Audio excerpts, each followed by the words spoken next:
state of Michigan.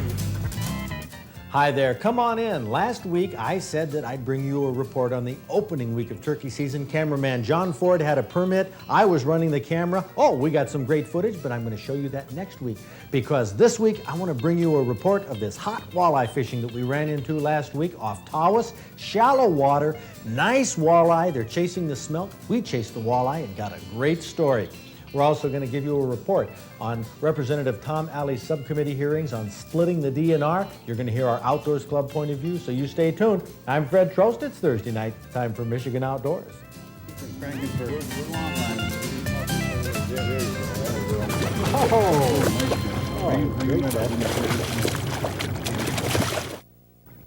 How about that? Very good. Got it, girl. Still there, ain't he? Yep. Nice one. 1 week ago at midnight, Cathy Beutler battles a walleye off Tawas City with local fisherman Brad Potts. There you go. That a girl.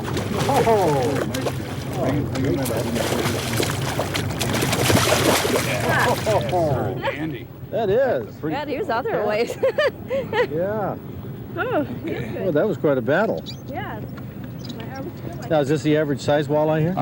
Yeah, Fred. That's a nice size one. Anywhere from 4 or 5, and then your occasional 7 or 8. And one of my buddies caught one about 10 pounds about a week ago. Since the walleye are feeding on smelt, baits that imitate smelt, like rapalas and rebels, work best. And one drawback of these baits are the hooks, which are difficult to remove from anything. The fish, the net, gloves, clothing. In the future, we're going to try barbless hooks on these lures. Yeah. Now, does the color make that much difference? Well, the chartreuse and the blue and silver, black and silver, it's the most, what we do best on it. Yeah. Nice That's a fish. Nice one. Yes. Now, hold on to him here. We're going to get this Now, right. here's the marvelous thing There's the about marvelous these. thing, getting a rapala out of the net. Yeah. You This got- is as big a battle as the fish itself. But once we get the fish free, it goes into the live well that keeps it fresh in this cold Tawas Bay water. The reason these fish are in close to US 23 is because the smelt are in close. They're running along the shore looking for a spawning stream, and walleye chase them in this shallow water at night. Local angler Jerry Graysick fishes this a lot. He explains our strategy. This is the spot right along 23 here? Right along this 23 here, it's in about 6 feet of water. It runs out. There's a shelf that runs up to 4 feet, and you try to run the very edge of the shelf. Oh, we got a fish We on. got a fish on here. Bring him in, Fred, or? Oh, go ahead, Brad. I'm working the microphone. Now, how do you like that 12-foot rod? That's a lot of rod. My little boat, 8 foot is the limit, but this boat here, it's nice to have them like this and get them out. How big does that feel? 4 pounds, 3 pounds. When it's trolling like this, it may feel a little bigger. Kathy, if you move that other rod over to this holder there, yeah. He's still there, though. Now, you got gloves on with the fingertips cut off. Mm-hmm. Still doesn't help when the rapal's hook in there, though. Yeah. Now, you got him up here? Yeah, he's coming close. Okay, well, here, I'll grab the net. Kath. Oh, yes. There he is. They're really scrapping. Whoa! That one got off on us. Oh. He's a scrapper, wasn't he? If you could have done that just about 2 feet closer, I could have lunged for it. Yeah. Now, see, here's where a shorter rod would have come in handy. Yeah. He didn't want to come up, did he? No. Well, we get a hit about every 15 minutes, just enough to keep us awake at this hour. We normally do best when there's a little chop and we got a south or a west wind. We still pick them up in the north and the east wind, but not as productive. So the lures you're using, mainly the Rapala Rebel type of... Yep, the Rapala mostly. Because the hooks are real good on the Rapalas. They make a nice hook and sharp hook and Oh, you can see right there. See that blood? Yeah, right there? yeah, me That's too. my blood. Yeah, I got one That's here, yeah. Catching those with my finger. But number 11s or 13s is the norm. Anything, And otherwise, it doesn't seem like a particularly tricky type of fishing to do. No, it's just trolling around trying to find them, and then when they hit, bringing them in. Is there Try not to lose them. Yeah. Is there any other place here, or is it all along the shelf? Is this? Well, there's a mouth up there, and they do real well at the mouth. There's not a lot of room in our mouth. The sand blows in every year, and Oh, we got another one here. yeah, Yeah, there we go. She sure does. Yeah, we're on them now. So that's the mouth of the Tawas River, where I understand they're up there pretty thick right now. Yeah, sir. Yep, and they're, you get off, did he? Yeah. Okay. We were, Yeah. Huh. Well, that's, let's see, that's 2 we've had get He off. was running at the boat. He's still there. Yeah. He was? Yeah, he was coming at the boat. That girl. my written off here. Oh, great. Hey, this action is picking up. You know, it's funny. Let's see, what is it? It's 12:30 now at night, but we lost most of the boats that were out here when we came out here. There's a couple fishing. Just like last time there, Kath. That's right, Kathy. Don't lose this one now. Make me look bad. Are you going to net this, Jerry? Bring him right up. Now you're Okay. Gonna, Yes. Very good. yeah. See, they all run about the same size, Yeah. Fred. These were probably planted 4 years ago. Now, you figure that these come from the local walleye plants? Well, ever since the local walleye plant started planting them, we've caught more and more fish. Mm-hmm. It's gotta help, that's for sure. Well, it's on the same chartreuse. Yep. Rapala there. And on the outside poles. The inside pole we haven't had any luck on yet, and that's the norm. The outside poles usually are the best way to go. He's hooked pretty good. Yeah, well, this is relatively shallow water. I mean, anytime you're talking 6 feet of water for walleye. Mm-hmm. Now, how long are you running the lines out there? Oh, they're probably out a good, I'd say 35 to 40 yards. Mm-hmm. Yeah. Oh, 100 feet. Yeah. That's how it's done. That's how it's done. Oh yeah, Dick, you bury me a little farther. I'll have to stay out of the local establishment for a couple weeks and hope they'll forget. But I doubt they'll do that. Oh, that's a nice fish. That's a nice walleye. Yeah. And there's a little spot on this one there. Then them warts that they talk about the walleye once in a while having, but he seems pretty clean. And, you know, they have those all over North America. I've caught them like that. Yeah, I mean, up yeah. in Canada. And they'll come off the fish. They'll work their way off the fish, and there's nothing wrong with the fish. You skin one, and they're only on the outside. They're never inside the meat or anything like that. But Yeah, these are good eating. This is a perfect size right here. Now, this fishery, this walleye, has really revitalized the fishing up here at Tawas all along. It's made all the difference in the world. It's brought us more people, like I was telling you earlier. They're staying now. They're coming for a month and a half every weekend instead of just 2 weekends when the smelt are here. And this time of year anyway. In the summertime, the salmon and fishermen are always been here. But Now, the walleye fishing, you say right now, nighttime is the time, in April and May? yes, exactly. In the spring, very few are picked up. Once in a while at the mouth, they'll get a few in the daylight, but it's a nighttime fishery here. Looks like he's going back underneath the boat, is he? Yeah. Oh, he's way over here already. Yeah, he's over on this side. No, I tell you, there's... Feels big. Yeah, well, big, Fred. look at that rod is doubled over just about. Oh. Okay, you ready? Yep. Oh, he's taking, I tell you, I'm amazed at how these battle in this cold water. There you go, can you? Ooh. Well, that's actually, it isn't that big, but boy, Yeah, he was a fighter. it is a fighter.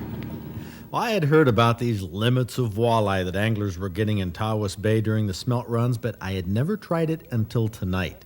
This shallow water night fishery ends soon, but it'll be replaced by daytime walleye fishing in deeper water later in the summer. You can bet that we'll be there to try it.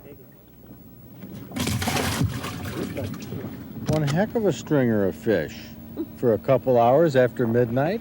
You bet. Yeah. Tawas Beautiful. Bay, 6 feet of water, noodle rods, 8-pound test line, Long rapalas. Yeah. Yep. No, that was great. This is Heavy. yeah. Now that biggest one there, John, cameraman John, and we Over here. we fought him tooth and nail. Wouldn't let him throw it back. There it is. Yeah, no, that's a dandy. Probably about a 5-pounder, I would say 6, yeah. 6 pounds. Yes, sir. Hey, this was great. You guys Fred. showed us some fishing up here. It was Thank you. super. We'll be back. Try some of this daylight fishing a little later in the in the summer. Yeah. Sounds good to me. Well, Kath, Thanks a bunch. You're welcome. and you Thank caught 2 of them. Yes, right off the bat. Yeah, that was great. Beautiful. You know what time it is now? 2:30. Bedtime. Bedtime. We got it.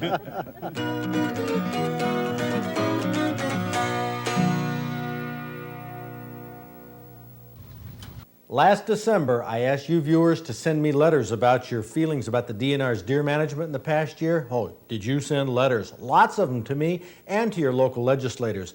I'm happy to report that this outpouring of discontent has had a major impact, so much so that Representative Tom Alley formed a House subcommittee to hold hearings and investigate splitting the DNR. A series of hearings has been set up, and at the big kickoff hearing on April 18th at the State Library Auditorium in Lansing, I was invited by Representative Alley to present the sportsman's point of view, which is basically to split the DNR so we have our fish and game department back. Now, Dr. Howard Tanner, who was DNR director in the 1970s, presented the environmentalist point of view, which has basically been to keep the DNR intact. Dr. Tanner did concede, however, that sportsmen were getting the short end of the stick with the current DNR structure. I suspect I understand what has happened, that the priorities of very difficult environmental problems have emerged as dominating the commission agenda. There are the two groups of functions. There are the environmental functions that the officers are engaged in, and the permit functions, as well as the hunting and fishing functions. And there aren't enough officers, what is there, 150, 160, 165, whatever it is, to do all of those things. The complaints are perfectly valid. I think, and one of the arguments has been is that there have been diversion of game and fish monies, and I don't know for sure how much, but I'm sure that there has been some. But I think it has been relatively minor as far as I can discover. It seems to occur at two levels. One at the upper level, out of the director's office, and I label those diversions as political. And at the bottom, particularly at the conservation officer level, those are accidents of the budget beyond the control of the department, and every year they have been rectified. They were not rectified this year by the legislature, and I believe that they will be rectified in the future. I hear complaints about antlerless deer permits, and I believe they're valid. It requires a lot of attention to issue these permits wisely. It is a problem. It's a serious problem. But is it a problem that is worth proposing the dismemberment of the department? Now, I also want to let you know what my posture has been representing the Outdoors Club on this subject. I made an appearance at that April 18th meeting, made a presentation to the committee, which included, in addition to Representative Alley, Representative Tom Hinkner from Bay City, Representative Jerry Bartnick from Temperance, Representative Diane Byram from Onondaga, Representative Mick Midoff from Paw Paw, Representative Ken Sikkema from Granville, Representative Carl Ganatiki from Sawyer, and Representative Claude Trim from Waterford. Here's an excerpt that capsulizes what I told them. I'm concerned about hunting and fishing. Sportsmen, the dollars that we spend and what we do. And I know Dr. Tanner has referred to the fun parts. Fishing is the fun parts. Well, doggone it, it may be the fun part to a fisheries biologist. But to the fellow who works at GM and he works on the line, it's not the fun part. It's the reason for working at this dang job all week long. It's the reason for signing up for the 30 and out, because that weekend time, that time off to hunt and fish, is a lot more than just the fun stuff. The reason is that hunting and fishing are so important, especially hunting, is they are lifestyles. You're not dealing with a recreational activity. You're not dealing with an aspect of employment. You're dealing with a lifestyle that is so important to these people, you're tugging at a part of their life. How can you tell it's a lifestyle? Well, you go into a hunter's house, you know a hunter lives there. First of all, the truck in the yard, said it has a trailer hitch on it. If there's a second car, it probably has a trailer hitch. You walk into the garage, it's probably a freezer there. Who has freezers? How many people buy a half a beef and split it with a neighbor? Nobody does. Hunters and fishermen. Hunters need that. Hunters need a freezer to put all the game in. Fishermen are dedicated to stacking up 2 years' worth of freezer-burned fish. I mean, this is a lifestyle. You walk into the house, you're going to see boots. You're going to see a closet with special clothes for hunting and fishing. You're going to see rods and reels. You're going to see art prints on the wall. Go into a golfer's house sometime. Try to find a little trace or hint that he plays golf, or tennis, or bowling. Nothing. I got a letter from Ed Langenau in this handout, and he feels bad. He says, it's too bad the Outdoors Club has turned against its own DNR. By the way, our Outdoors Club, we have 40,000 members. published a magazine, Outdoor Digest. We have formed an SOS Bureau, which is a consumer protection arm. I didn't want to do consumer protection. I thought it was fine that Ralph Nader did it, but you know, Ralph Nader doesn't hunt or fish either. So nobody's doing consumer protection. And I have stayed out of the DNR politics for 10 years until this year when I said, I got these letters. I talked to conservation officers, people who called me, and COs, by the way, call me off-duty from payphones. If they talk to me personally, they might have their job moved to another city, which they don't want done. Why would that happen? Because I'm going on TV and ranting and raving the DNR ought to be split, and that's not in the best interest of the bureaucrats. So this would be detrimental to the DNR, and there's a little clause in the employment policies that say an employee may be reassigned if it's deemed in the best interest of the department. So I can't get people to talk to me except on the sly, and I have to sort of mix it up when I tell you data. And I have tons of data of abuses, of crop damage, deer permits. And it's really hard for me to stand here and say, there's abuses in block permits. And Dr. Tanner and a lot of the people looking at managing the forest say, block permits, you think that's a problem? We're holding up hundreds of millions of dollars worth of construction. Well, to the guy in the shop who lives and breathes and works all week long, all year long, so he can hunt and fish. He dreams of a cabin he wants to have up north. He saves his money. These block permits are important. This deer management is important. It doesn't matter how many deer we have. They're concerned that conservation officers aren't the good old boys they used to be. They aren't out there doing conservation officer work. We have not had money, from what I can tell, directly taken from Fish and Game and put into non-Fish and Game things. We have had every bit of support yanked, though. Clerical workers, conservation officers, right down the line. Conservation officers at Tip-Up Town, there were 20 of them. 17 of them were doing ORV and snowmobile registration questions. 3 were doing the Fish and Game work. This is what's happened. Our staffs have been diluted and pulled away. Of course the DNR needs hunters and fishermen. They're using us, and we don't appreciate it. Well, you can see the voice of sportsmen is being heard through the Outdoors Club. Charlie Keenan and myself are carrying this message to people who can do something about it. The sportsman's voice needs to be heard. Now let's join Cathy Beutler for another award-winning fish recipe. We received a recipe from Carlos Jean-Francois that the judges declared different, and I have to agree with him. You don't cook this, you don't bake it, you don't fry it. It's just going to be marinated, and we're going to use walleye for this. And well, you might as well use a species that is delectable anyway. Yes. Good white meat. And this is very fresh, and you're just going to marinate it in lemon juice, and that's just about all there is to this recipe. Now, does this really replace cooking? No, it doesn't. It doesn't, and it does not replace pickling either. I mean, you couldn't leave this sitting out or in a jar for 2 or 3 weeks. You want to eat it almost immediately. And we're going to add peppers to this and some onion, and that's all that goes into this. No spices or anything else. And like I say, you don't want to keep it, for a long time. And you probably won't have to make a whole lot of this. No, I don't think so. At least until people taste it. I mean, get a load of the way Garner stood back and watched. Okay, Kath, what do you recommend here? Oh, put a piece on a cracker. You ever seen the man so hesitant? No, I'm not hesitant. I'm what you call careful. I don't blame you. Okay. Look, I'm going to take 2 pieces I know right these off the crackers bat. are Well, I'll good. tell you what, the heck with the cracker. I'm just going to spoon some of this out and go for it, because any other way, maybe I could be talked out of it. It's kind of like learning how to parachute, Parachute? There he goes. Yeah.